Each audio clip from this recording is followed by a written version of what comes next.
8 বছৰ হৈ গ'ল চুইচঘাটটো বনাইছে, কিন্তু বনালে ড্ৰেইনটো বনা নাই, পাৰ ভাঙি গৈছে, সেইটো বনা নাই, আজিলৈকে বনা নাই। খেতিত পানী যোৱা নাই, পানী পোৱা নাই।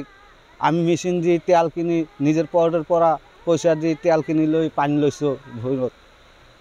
পানী পোৱা নাই আৰু চুইচঘাটটো ভাল হোৱা নাই কাৰণে পানী নাপায়।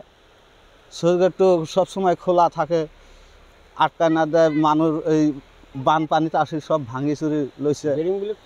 ড্রেনগুলো ঠিক করে দিলে পানী পাব। এইটো আমি ড্রেনটো নিৰ্মাণ কৰিব লাগে। চুইচগেটটো যেনেকুৱা হৈছে আজি 15-20 বছৰ হৈ গ'ল। ইমান দিনৰ পৰা মানে আমি ৰাইজে পানী নোহোৱাকৈ আমি খেতি বাতি কৰি আছোঁ। চুইচগেটত আমাৰ কোনো কাম নিদিয়ে, কাৰণ ইফালে ভাঙি গৈছে, ওইফালে ভাঙি গৈছে। মানে যিবিলাক মানুহে কাম কৰিছে নিজৰ মন মতলবি অলপ অলপ কৰি সিহঁতে গুচি গৈছে।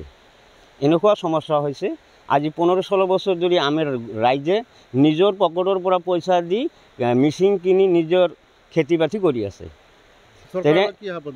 চৰকাৰে আমি এইটো আহ্বান জানো, আমাৰ এই ৰাইজক এই যাতে চুইচগেটটো আমাৰ খেতি যাতে কৰিব পাৰোঁ তেনেকৈ একটা মানে ব্যৱস্থা কৰি দিয়ে। এইটোৱে আমি ৰাইজৰ চৰকাৰৰ ওচৰত অনুৰোধ জনাওঁ।